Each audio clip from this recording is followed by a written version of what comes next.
like it. You want a podcast like it?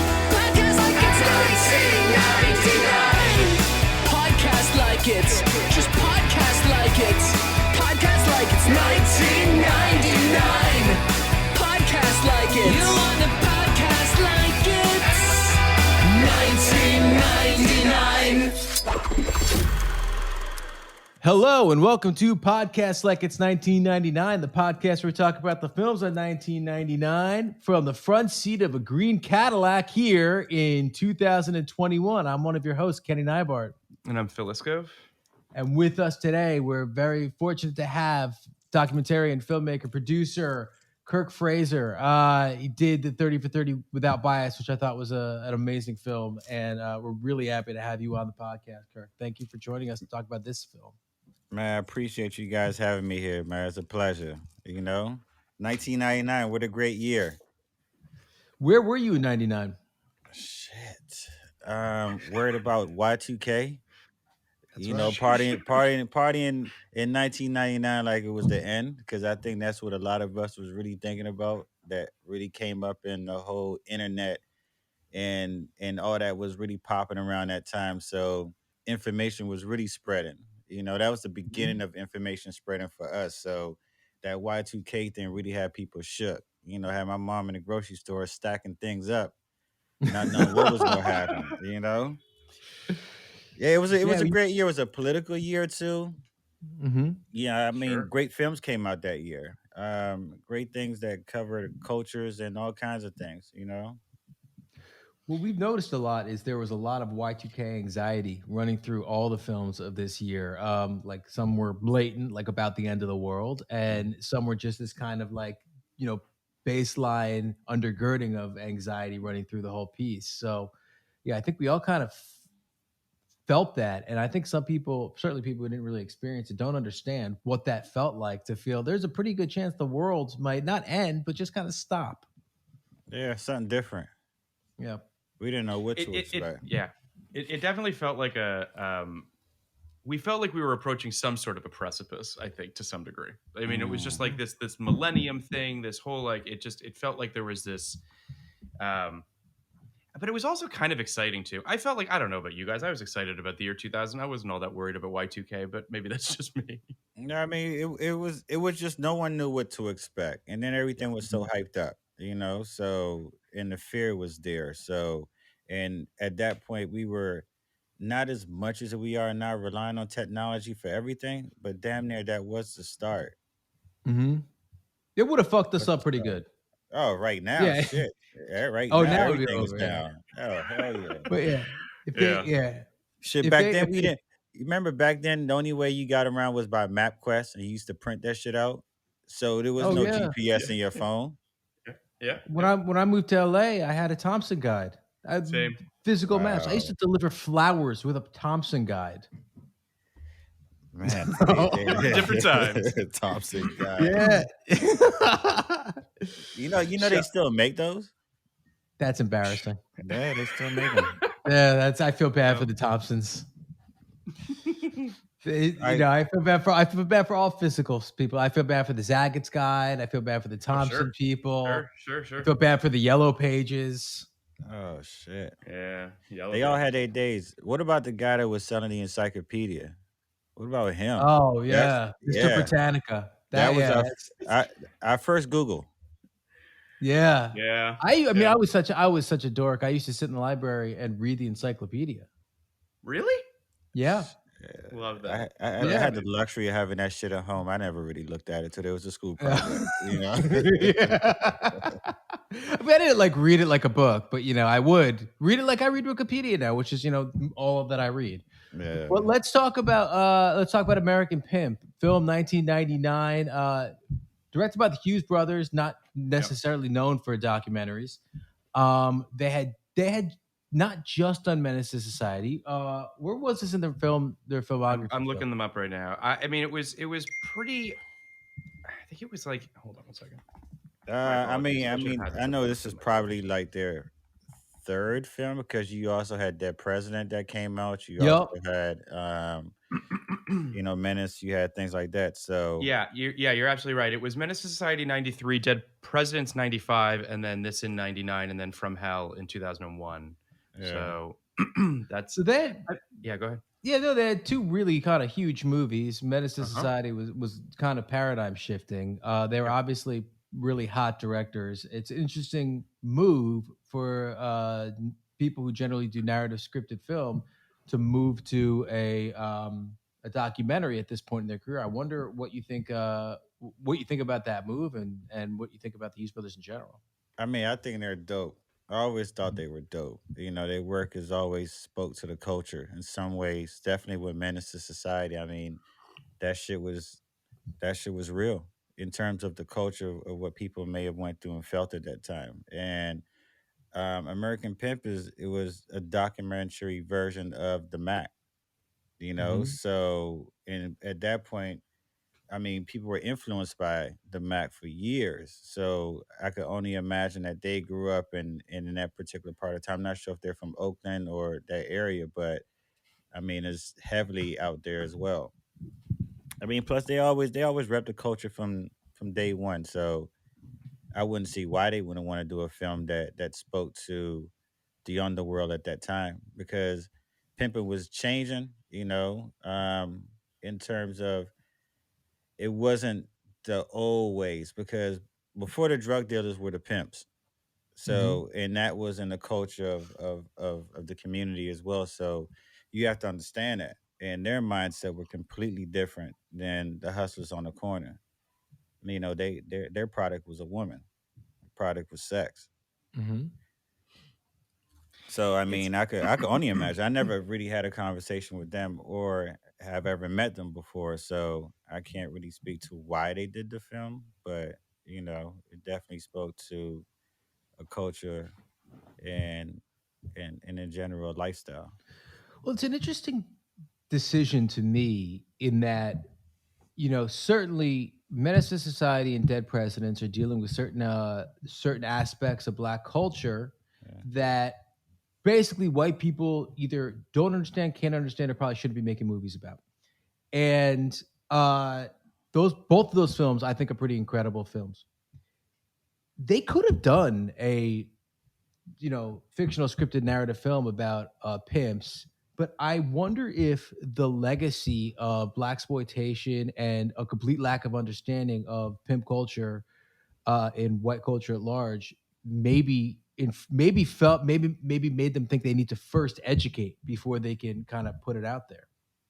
I mean, I like once again, we need to get them here to Sure. really ask them. But I could say I can only speak from my perspective of someone that does documentaries.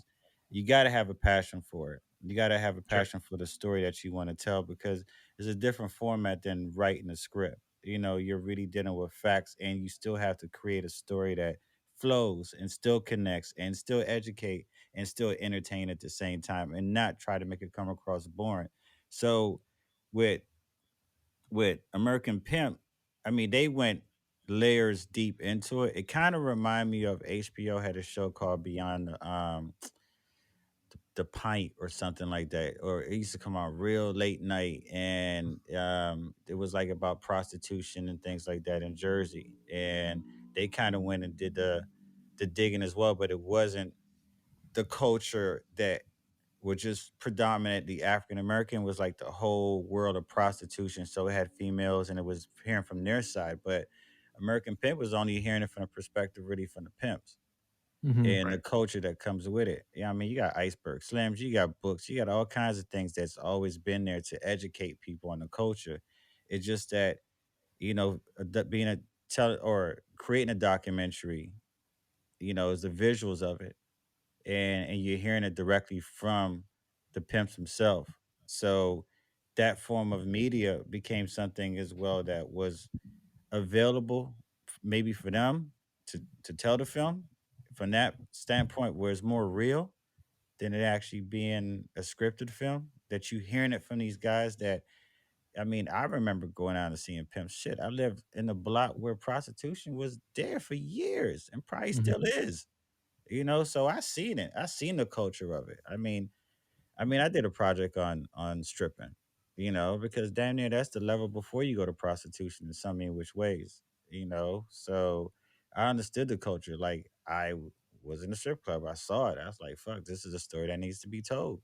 So Mhm. you surround yourself with the elements of it, and then when you look at their films, definitely that one. I mean, they interview these guys, so the credits show that they actually held the camera, and one of the brothers actually did the audio. So it was a Yeah. dual two guys just in the field doing it, and they probably came back and like, shit, look at this footage we got. Let's put something together. Because sometimes that's how it Yeah. just starts. It starts with just two people having a conversation. The camera breaks out. We start rolling, and it's like, this is interesting. Let's keep going. Next thing you know, you talk to two more people, you look at something, you see that you have something there. Now you go layers into it and start telling the different stories or the cultures of it. And I feel like when I see that film, they did a great job at it. Mhm. Yeah, I mean, I saw the film in '99, or at least around '99. I remember watching it on I believe it was on DVD, and I remember being very taken with these characters. Like they are so they're larger than life, and they're fascinating people to watch.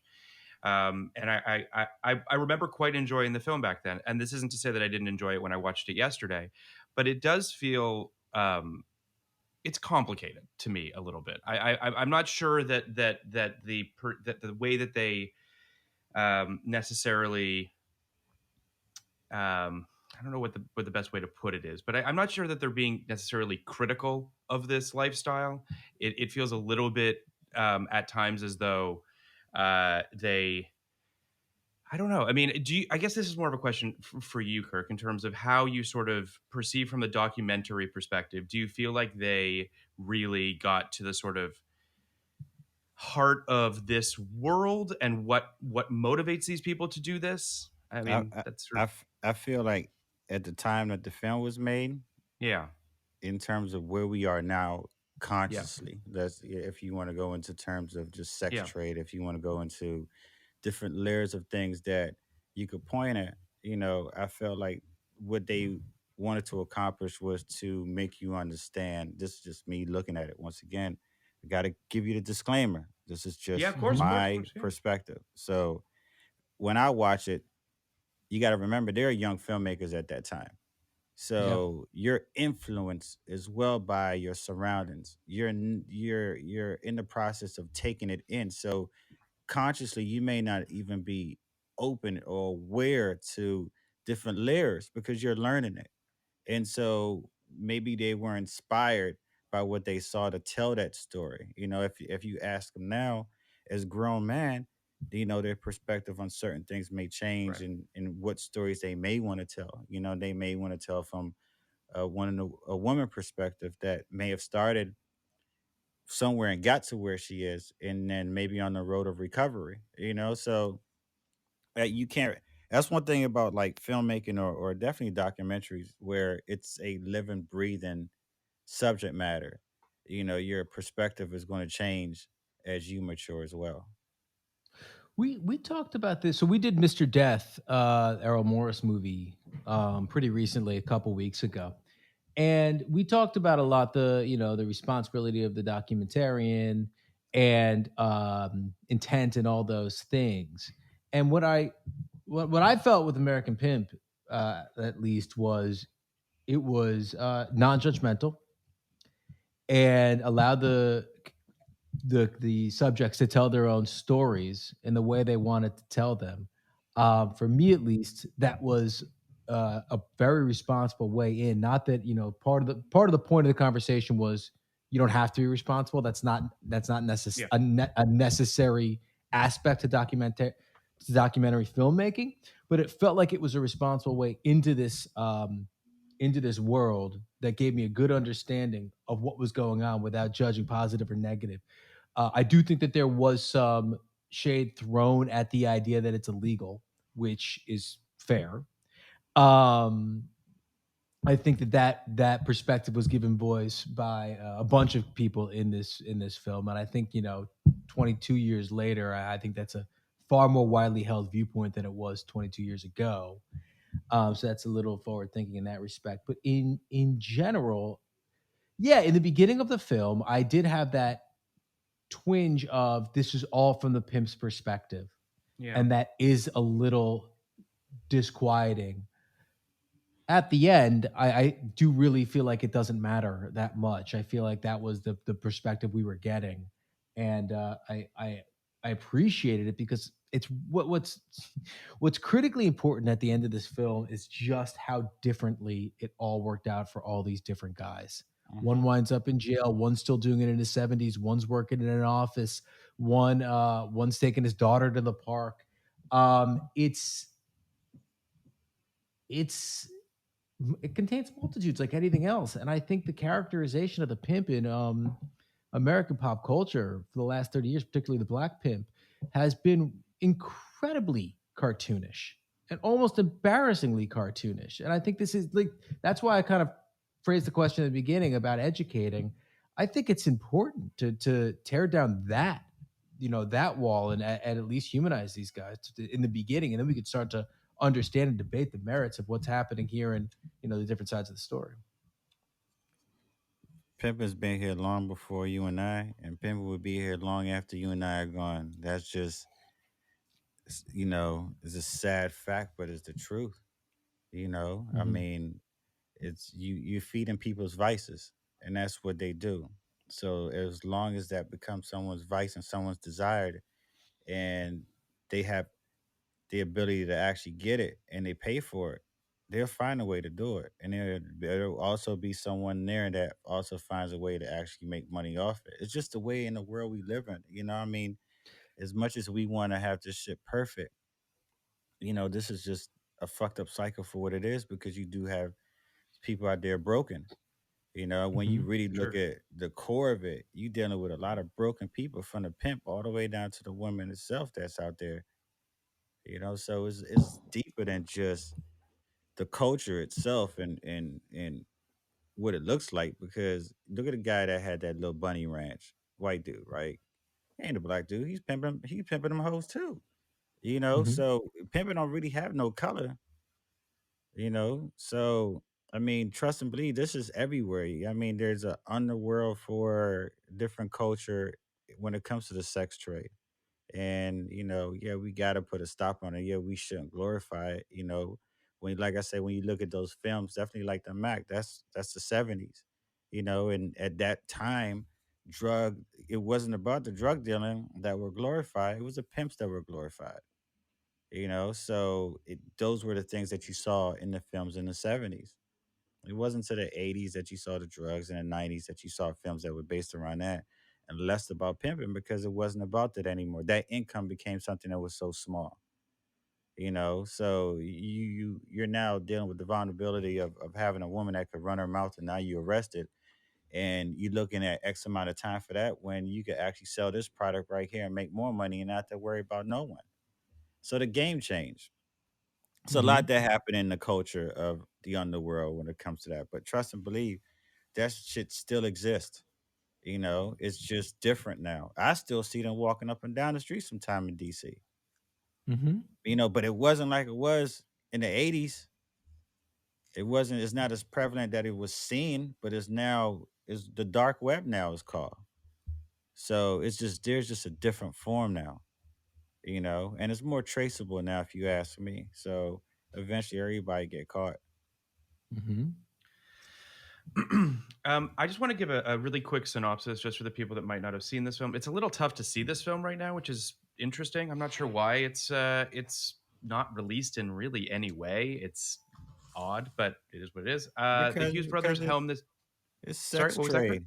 It's a sex Sure, trade. sure, I sure, mean, sure. seriously, if you really, I mean, you glorifying sex trade, and in Right. these days and times, you can't have that out there. You just Mhm. can't. That's fair.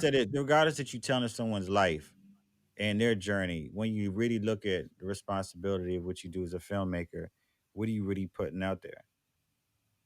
So like I said, when you look at that film at that time, it was acceptable, but now that won't be acceptable. That's fair.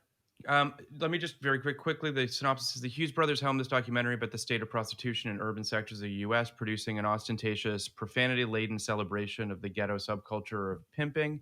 This film combines images of fictional pimps from film and television with candid interviews with infamous real-life street hustlers from San Francisco's bluesman turned pimp Clarence Fillmore Slim Slims to Chicago's pimp turned minister Don Magic Juan. American Pimp was screened at the Sundance Film Festival in January of '99. It would screen at various film festivals into 2000 and would eventually get a theatrical release on June 11th, 2000. It would ultimately make $218,000 on a $650,000 budget. It has 52% on Rotten Tomatoes from critics and 72% from audiences. Read two quick little snippets of reviews from Variety. A disappointing documentary debut from the gifted Hughes Brothers, a soft, uncritical exploration of pimps that ignores issues of race, misogyny, and violence. Helmers seem carried away by the exotic lifestyle of this morally dubious profession. And Entertainment Weekly said American Pimp is a supple and engrossing, liquid smooth street rap testimonial. Still does the movie showcase the survivors of the urban underworld as they actually are, or are we just staring into their masks? The answer, I think, is both at once, and that's part of the film's intrigue. The Hughes brothers slyly undercut the image of the pimp as Superman, even as they pay tribute to its continuing power as an African American cultural myth. I would agree more with the Entertainment Weekly review probably than the Variety review, but it is interesting to see that critics were pretty hard on this movie, which I was a little surprised about. But I don't know what you guys thought. Well, surprise? Why? Going back to Well, who's the critics? Going back to who's watching it. Going back to when they made that film, who was their audience? Right. You have an audience of people that like you said, Bishop Don Juan. I mean, most people knew him from being around Snoop and wearing the green suit and things like that. But some people were introduced to him by seeing him in that doc. Like I saw him in the doc before I saw him with Snoop. So going back to that whole aspect of when things are made, who do you make it for? Well, So for them, they probably could care less what the critics thought, but probably heard Oh yeah, more for sure. reviews of them being in the community and people like, man, that's the best doc I've seen in so long, man. You hit that on the point. You told the story, you kept it real. And that to them was probably a praise that they really cared about more than people that don't understand the culture, because if you don't understand, you don't understand. Sometimes if you haven't lived it, you can't really experience it. Right. that's a really kind of interesting point, and kind of a point that I think is it's an undercurrent of what's happening in culture now, culture at large, of who not only who is making it, but who they're making it for. Like you just said, I I do wonder. I sometimes on this podcast rail against the idea of making art films just for other artists, right? Um, Things just for your insular community of filmmakers or whatever, and how a lot of people out here feel like, well, it doesn't matter what the masses say. What matters is that these 40 other filmmaking friends that I have like it. And I think that I'm not into that. Basically, I don't think that is not really to me the point of art that gets exhibited widely. That's different from what you're saying to me. Mhm. Making something for a culture that is often underserved and even more often presented through a white lens uh, is an important aspect. However, it doesn't change the fact that these films do get exhibited widely and are going to be, engaged with by an audience outside of the culture that the film is made for. So I don't even know. It's more of a discussion than a question, because it's not a matter of judgment or good or bad. But I do wonder how. First of all, you as a documentarian, if you take that into account when you're making your films, because your films largely focus on Black culture in America, right? Yes, some of it, yeah, you can say that. And if how that informs the way you're making the documentary and how you deal with critics from outside of your culture, um, discussing it. Even us. I mean, I even us on this podcast. I mean, what's that discussion like? I would go back to even like my first film, and cover everything that we just talked about in terms of this film.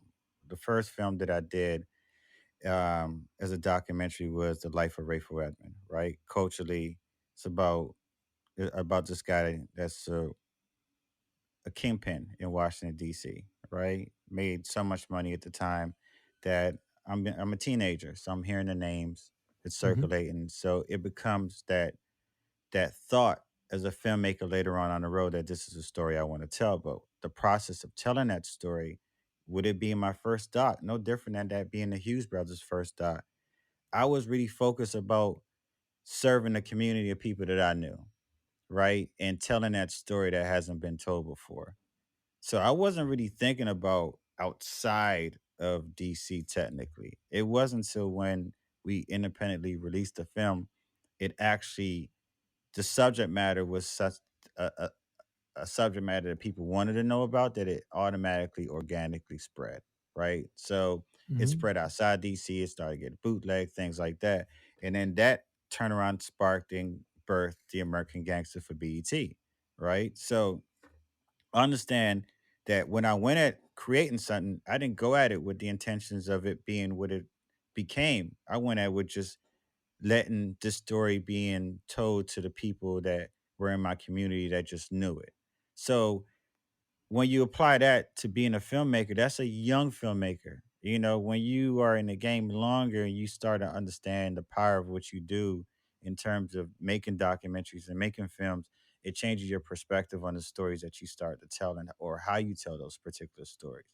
Right. So once again, I don't know with them, but maybe the film was something that was independent with 200 and something thousand and or 600,000, whatever the budget was, and they independently made the film based on the fact that every studio said no, they weren't Yep. interested, Right. or maybe from that perspective because they didn't feel like there was an audience for it, right? But once again, they went out there, made it, and showed that there was an audience to the point that we're at this point talking about the film some 30 somewhat what are we 20 something 22. years, Yeah. yeah, 22 years later we're talking about something that they put out that they probably were heard a lot of no's on.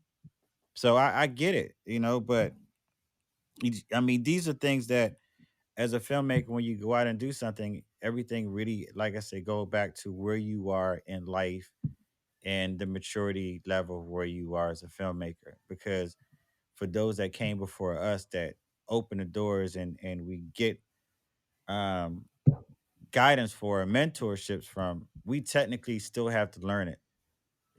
Someone could tell you something a million times and you hear it, but it's not until you really experience it that you really understand it. So maybe they heard from a lot of advisors, nah, it's not a good look. It's maybe not a good look on your career, XYZ, but maybe to them, it's like, it's a culture of people. I know that. I know this will rock for. And I'm not concerned about the ratings. I'm not concerned about what the reviews will say. I know what these people that I'm making this for would say. Hmm. So I've been on that path before, Yeah. I mean, you I know? think that I certainly wasn't trying to, be critical of the film necessarily. I thought it was a very powerful movie, and by the end of it, I really did feel like they I mean, just even thinking about putting all these people on camera and just sort of it did feel like they were giving us a perspective that we weren't supposed to necessarily have, if that makes sense. Like it Mhm. felt very, I don't want to say it felt dangerous necessarily, but Well, it it did was feel dangerous. I love that about it. okay. So, okay, I good. that's yeah. Yeah, I okay. love that. That's my favorite aspect about it because you have all these guys who are engaging in illegal Yeah. activity, and uh totally down to tell their story on camera. That's Yeah. like that's thrilling, and I assume that like we have I've never seen that before. I assume that But that's never been a thing. but that came with a value, that came with a lot of trust. Oh yeah. Yes. So but that goes back, once again, that goes back to you being embraced by the community, and then when you embraced by the community there's a sense of trust. So when that trust is open, you're not going to go out there and mess it up by doing the opposite. So, those guys were open to him because they knew that at the end of the day that, they didn't deal with a crew. Mhm. Like I Right. say, I don't think it was 50 people that showed up and they had I think it cameras was and the two of everything. them. Yeah. Yeah, exactly. So that kind of Yeah. just breaks down the wall of how open you're going to be with someone, and talking as well. So, I mean, I would hope that at the time that this was recorded, when they did it, those guys weren't doing it because, yeah, you incriminating yourself in so many which ways. But Right. I mean, one of the guys was in jail at the end, Yep. Yeah. and he was talking about, his life decisions, things that he's made. But like I said, man, eventually you're gonna get caught. Yeah. Yeah. Eventually you're gonna get caught. I There. thought that guy Yeah. was Sorry. gorgeous, Dre. I felt his story was really powerful. He kind of at the end he had the point about if it wasn't for pimping and hoeing, I wouldn't even be here. Right? Like this, to your point, the point the film makes, this to the cliche, the world's second oldest profession, or the oldest profession. The second oldest is Oldest motherhood. The profession. oldest is Correct. prostitution. So yeah, I'm, before was Yeah. that? I mean, going back to the culture, Richard Pryor, a product of it. Mm-hmm. A It's product of it. and then it's like it goes. I mean, you really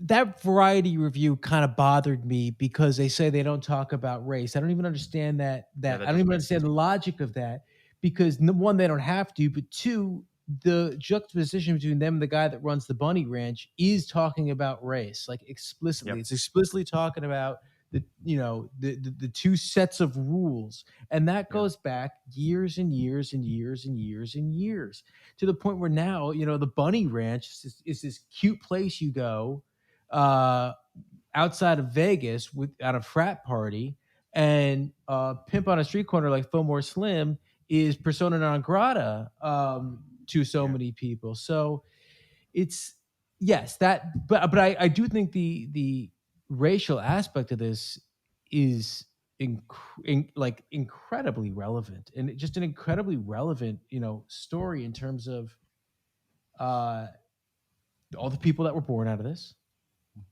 all the people that have been exploited, but exploited where they because they have nowhere to go. I mean, it was pretty clear. It was pretty interesting how at least half, if not more, of the hoes were white. Yeah. Um, how this job has kind of been sanctioned, like pimping has kind of been sanctioned a little bit, but not all the way. Kind of like drug dealing has been sanctioned a little bit, but not all the way. It's been sanctioned It in other just cultures. it comes with the culture. Some things are accepted based on it being a part of the culture. You may not agree with it. It's like you got a drunk uncle. You love Hmm. him, but he fucked up. So I mean, you could Right. look at it from that perspective as well, where I mean, you turn your face to it, but at the same time, someone's still being hurt at the other end. And that's the woman that's out there at the same time. She's a mother, she's a sister. There's family that's actually destroyed behind all of this at the same time as well. So it is a domino effect in the community, but there's always a door that you see it, and at the end of the day, it's about money, and people do things because of that. Those Hmm. girls are broken, and then they find someone that finds. I don't want to say they find someone, but they're preyed upon. Best way to look at it. Right. And It's it's a it's this goes far beyond, right? This goes far beyond the parameters of American Pimp. This goes far beyond that, right? This is, what's interesting is there were a lot of these guys are living in Hollywood, living in LA, and a lot of the mothers seem to send their children there to go be stars. This is not just about African American culture. This is about Hollywood culture, the culture of America, culture, celebrity, exploitation of women, power dynamics. This is just another version, maybe even a less bad version than the Harvey Weinsteins of the world. This is, just another version of the casting couch. I've been listening to the podcast on It's the woman who was in Star 80, Deborah Strassen, I think, who was murdered by her boyfriend slash pimp. She came out from Arizona. She was in Playboy and she was murdered. This is an old story of exploitation. It's just what's critical about American Pimp is the way black pimps have been demonized forever and ever, or infantilized, right? Or character, or you know, turned Yeah. turn into cartoons like Huggy Bear, right? So Yeah, I mean, they talk about that in the film a little bit, about modeling agencies and how is that any different than the situation that they're in. And you're completely right, Kenny. I mean, this is the commodification of this sort of power dynamic is as old as time, right? I mean, and it's not going anywhere, unfortunately. And I do think that that's probably another reason why this film is not widely available. Like I can't help but feel like this film is feels like it's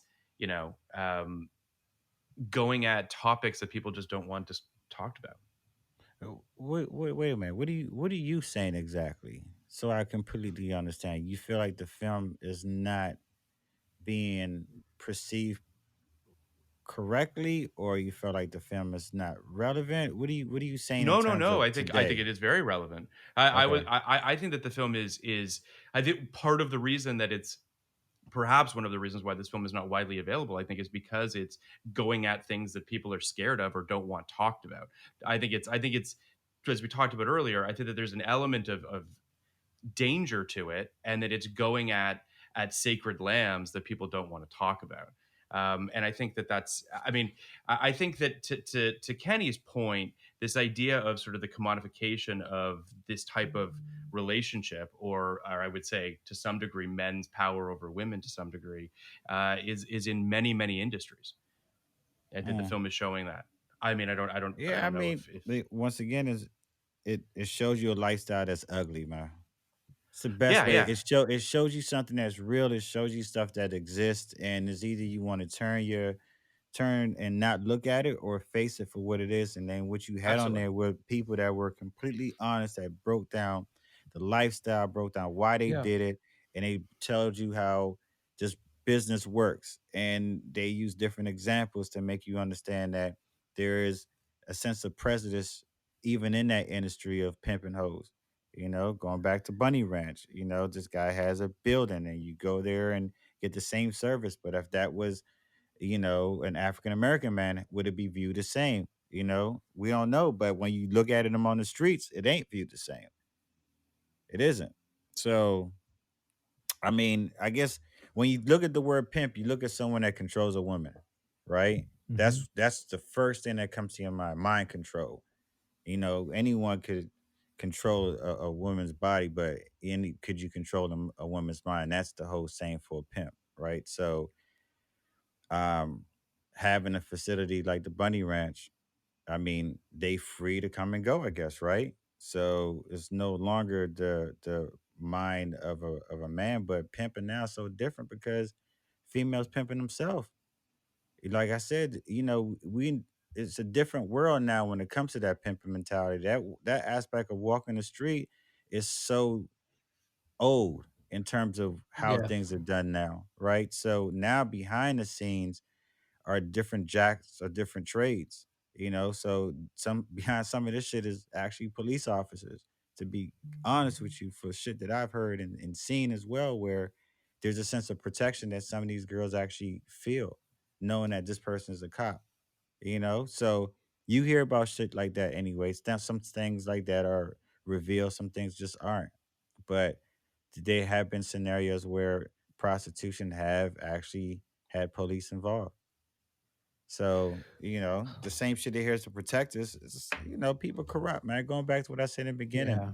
this is a world that's you're gonna deal with that. You're gonna deal with different energy, and different people have different things and different desires and things that they value more than some things that they don't. And for some, based on their outlook on a woman, they see a woman extremely less valuable, and the money's more valuable, and what she could bring is more valuable than her life or actually putting her in danger. But that takes a different type of mindset of a person, It, of course, it you does. Not know? everyone becomes a pimp, but Yeah. like, can't help but also think like it probably looked pretty fucking good. You know what I mean? It probably looks pretty lucrative to be a pimp when they're talking about making $8,000 a night. Maybe in the 80s and That's what I'm maybe, I talking mean, yeah, about. maybe the 70s. Yeah, I mean, now it's just pimping is so different because the internet has changed that world and even how they Right. function. You know, you could look at certain website that they shut down, like Backpage or those other things that you could go to, and the service is right there for you to call up. You know, just like Vegas, they got the little books and Mhm. walk down the street. There's a book, a goddamn fucking newspaper stand right there for you to pick up. Mhm. So when you look at all that, the world has changed and even how that's actually been viewed. But once you now involve kids, now once you involve restraining someone and telling someone, you know, you're going to do this, then that changes, you know, because I can tell you now, however you want to look at it, if a woman is dating a guy and she want a meal out of it and she fuck for a meal, she still basically says she sold a pussy for a meal. Well, However you that's want to look at it. yeah. Well, So that's you're prostitution could be viewed on different perspective, however you want to look at it. You For know, if we sure. talking about pimping, that's different. You there's know, a but massive scale. I totally hear what you're saying. That there's like a massive range of what has been set up as acceptable by this culture, and unacceptable, and it's not really clear where it is. It's interesting when you're talking about how the bunnies in the bunny ranch can go when they want, but like maybe they can't. I know that they can. I know that they have free will, but maybe they can't. Maybe that's the only way. And I think that the undercurrent of all this stuff and the undercurrent of everything in the underworld, everything that you ever talk about, like underworld crime, organized crime, is financial security, mhm, which is just like the the most important thing in American life is but financial security. It's the thing that keeps you mentally well. It's the thing that keeps you psychologically well. It's a thing that puts food on your kids' plates. It's the thing that keeps you out of jail. It's like, so when financial security is presented as you can have it by doing these, illegal slash immoral things, or you can't have it, I do think that there is some inherent manipulation that not the pimps are the ones doing that. Society's the one doing that, right? So that I think that, to me, this is such an important movie because it's important to demystify and analyze the people who are doing this uh, from more socially impoverished backgrounds and understand the motivations of what's going on in that and how they relate to society as a whole. So even if this wasn't necessarily meant, and I don't think it was, but even if it wasn't meant for audiences at large, it was made with such craft, care, and non-judgment that anyone who sees it should at least start having some thoughts in their head about the way it relates to society at large. yeah, I mean, there are reasons. There are some movies that are pulled and some movies that aren't available for different reasons, right? That I've come across. Like you said, I couldn't find that film in a long time. You know, I Hmm. mean, until when I watched it recently, that's like the first time I seen it in such a long time. You know, because I thought like, wow, you know, but it took me back to just that culture of understanding it. You know, took me back to me just looking out, being downtown and seeing it. So it's like a time warp at the same time.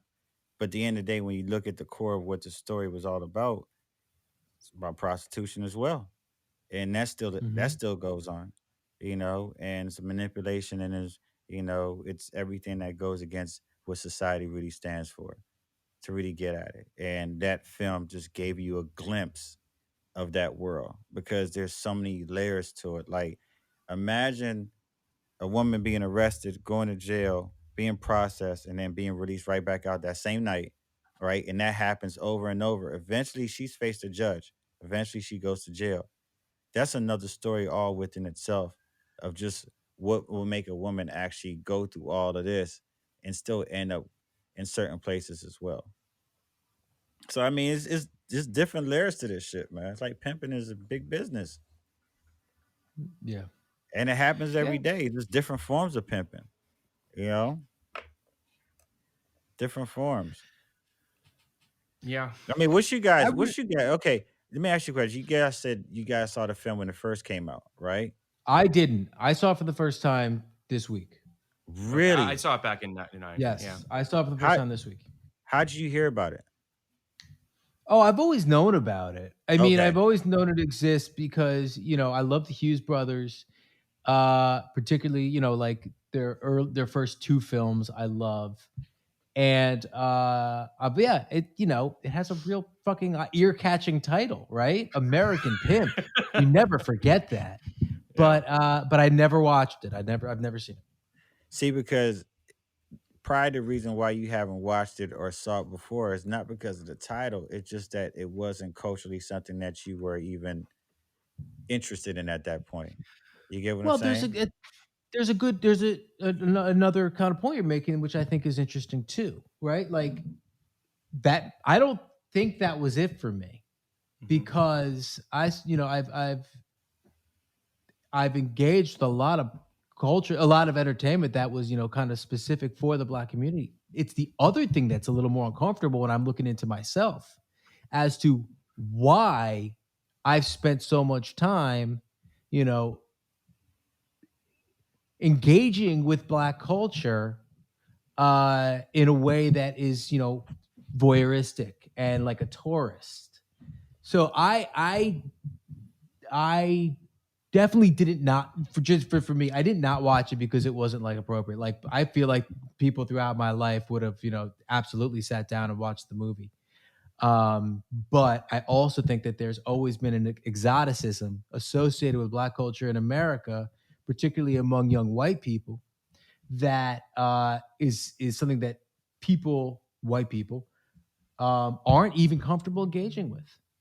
Um, I've said this on the show a lot. I write on a show with a predominantly Black cast right now, and one of the Black writers on my show had a criticism of another writer, and I won't say anything more about that. But the point was, this person loves Black culture, but not Black people. Then you And can't write no black culture. Then how the fuck you gonna write black culture but don't understand? But don't me, not nah nah not you. Just what you just said. Like you whoever it is, shouldn't. You whoever it is. shouldn't. You're 100% See right. Yes. that right there is someone is falling asleep at the wheel, right? Because that's a sense of responsibility. Like it's like actually like come on, that's oxymoron. I only have someone write for something that don't like it. Like you gonna do I- no justice by it. We're gonna still It's have that fucking horrible.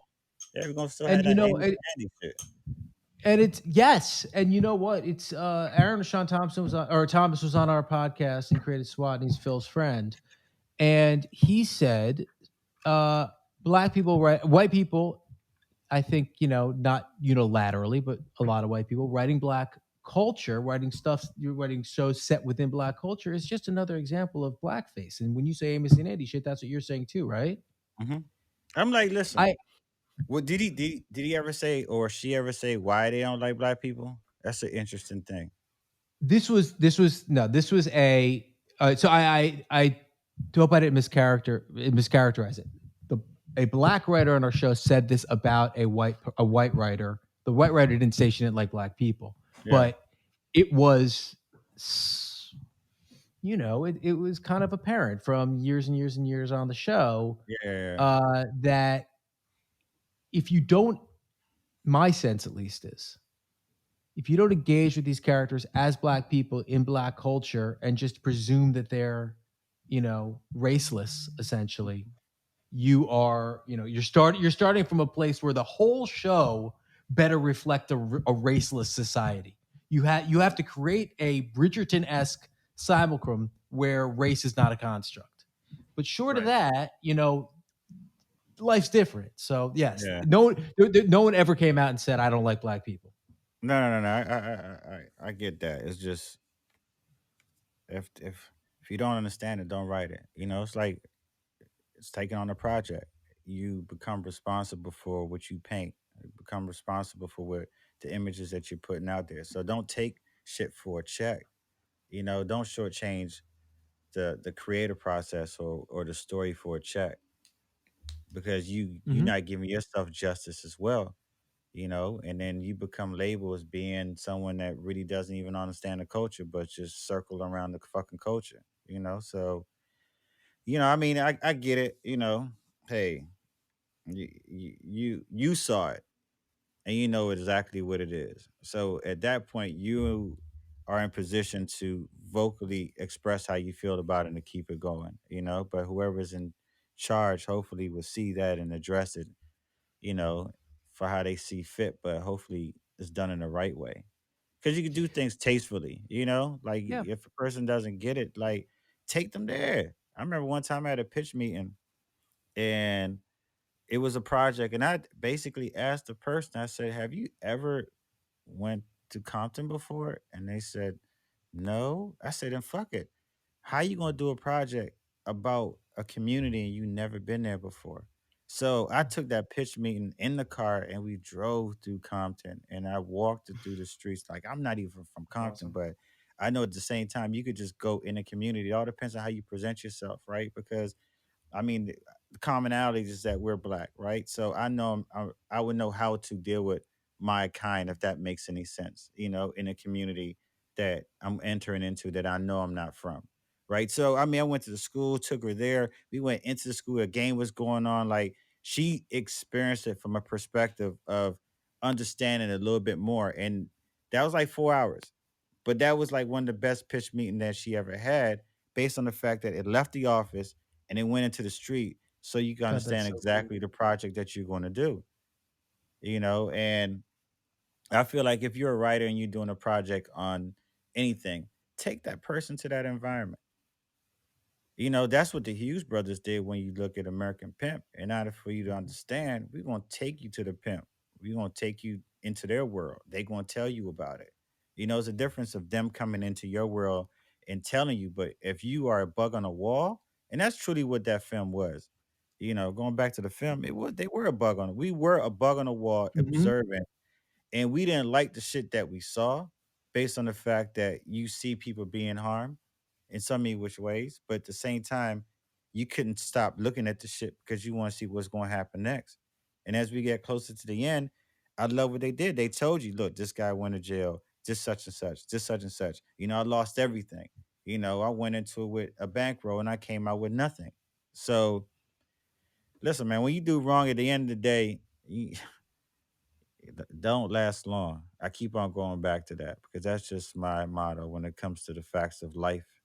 They say karma's a bitch, but that shit doesn't. She comes quick. Hmm.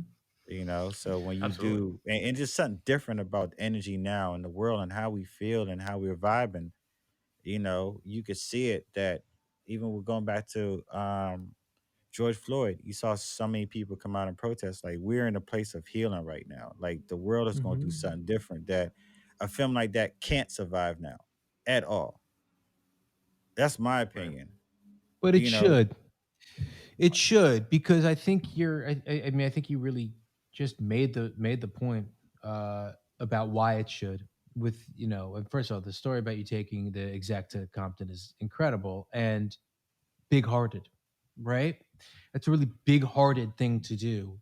That I'm not necessarily sure that that executive deserved such big heartedness, but it's really wonderful that you did that, and I do think that's actually what the Hughes brothers were doing here. Totally agree. Whether they intended to or not, I do think that there was some intent to that, but whether they intended to or not, like, you can't. There's been so much demonization of black culture, and the pimp has been held up. The pimp and the welfare queen has been held up by so many people as the hallmark example of where black people have gone wrong in this country. And it's based on virtually nothing. It's based on Ronald Reagan and Lee Atwater yelling about it. It's very important, I think, to at the very least allow black people to tell their own stories, and then I you can mean, start having a conversation. I feel like we're doing that now, and I feel like we. It's I mean, we're doing it now, and I would say that now than before That's because the good. accessibility now is there for people to tell their story, and yeah, there's different forms of. Some people may not even be filmmakers; they just have a camera and they want to go out and shoot, and they feel like this is the way how they tell the story. But of course, you and I understand there's fundamental ways of structures and things like that, and eventually that just comes with education. Eventually that comes with time, and with YouTube University and all the things that's going on now with this younger generation of kids coming up and learning how to make films. Because when we first started, guaranteed, I mean, if you wasn't editing on the Avid, it wasn't considered a movie. If you weren't shooting on 35 or damn near Super 16, no one was interested in looking at it, right? So we've came a long way in terms of how we even accept media, right? So now you have so many different filmmakers that are popping up that are really actually raising the bar and telling our stories at the same time. And I see that and I commend that. So the world's changing and, you know, people are starting to see different cultures more than anything. Mhm. Well, I know you need to run, Kirk. So I wanted to. We do a rating system on this podcast where we rate Okay. films from 0 to 99. Yeah. And I'm interested to hear where you From would what put this from film. 1 to 99? Yeah, That's a big 99 being the range. highest. That's the big range. Like, damn. Mhm. Okay. Yeah, Okay. we want to make it as hard for you as So possible. That's so so so where do I rate this film? Yeah. Right? That's so. the But we question? do we do it when you saw it first in '99, Yeah. Yep. before the podcast, and then after the podcast. So it's 3 Okay. ratings. Well, Phil, I can't all right, go I ahead. I think when I saw the film the first time, I would probably mindset of where I was at too. Like, this is Sure. 99. I mean, I'm a Yeah. wild dude in 99. So, it's not that I was consciously where I'm at now and just being an adult, but back then, 99, I'm I'm in college, and hip hop and pimping and all that shit was going on. Like, man, listen, if I didn't have to get on this call in 2 minutes, I got a pimping story as well in terms of, yeah, you You're gonna know, leave us hanging like that? You're gonna say shit you have that a I story? never And then... shit that I never told before. But We got to bring you so back then. We'll figure it out. so at that time, I think it was one of those type of films that it was a documentary. It was a different form as well. It wasn't a movie for us. So Mhm. we saw it and we took it like the news. Sure. So the Mhm. perspective of it was more like this is shit's accurate. This is what's really going on. No different than other documentaries at the time of drug dealing and things like that. So there was a sense of familiarity of seeing it. Sure. Okay, now I understand it. So I gave it a higher rating back then. And now looking at it as a filmmaker and a mature person, I would love to have seen different dynamics of it, right? But that's me looking at it now and seeing it now from that perspective. But I would probably give it 85 and 99. And Yeah. I probably at this point will I gotta be fair. I probably give it a 75. I wouldn't drop it Okay. down that All right. more. I would just say, No one's just ever. Yeah, just be everyone where on I'm this at now. podcast comes on and they're all babies and they're giving their films 99s and shit. Yeah. So good for you. Nah, I would give it that. Look, I gotta jump on the Zoom shit Yeah. real quick for another call, man. Look, I really appreciate this, man. I love the vibe, I love the energy. I love to come back talk some more shit, but I We would do Love love that. to have you. I do have a story that when we get back on that pimping shit, I do have a story to tell you. I just didn't get a chance to go around because we was really on some moral compass shit at this moment. But before our compass, there's a whole lot of shit that I can tell you that I've experienced, that I've seen, that I dealt with, but it just wasn't in my card or in my No, soul for me to we'd do love that, to. We'd love We'll to just have get you you. wasn't. We'll back. get you back. We'll get The you back for opportunity sure. presented itself. I was called daddy. I just couldn't do it. Um, Like, nah, I can't. All right, I gotta get on this job, but let's do this again though. Great For to talk to appreciate you. it, Thank man. you Sure. so All much. right, We'd all right, love to. fellas. All So right. that was great. We lost Kirk as mentioned on the podcast. He had to go sell some show or something. But fantastic guest, obviously. But Phil and I wanted amazing. amazing. But Phil and I wanted to also rate this. as Mhm. well. So I'll go first, You go first. or second.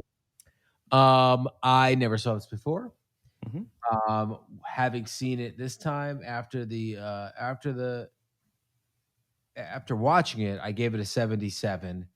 And mostly because I thought it started super strong, ended super strong, and hammocked in the middle.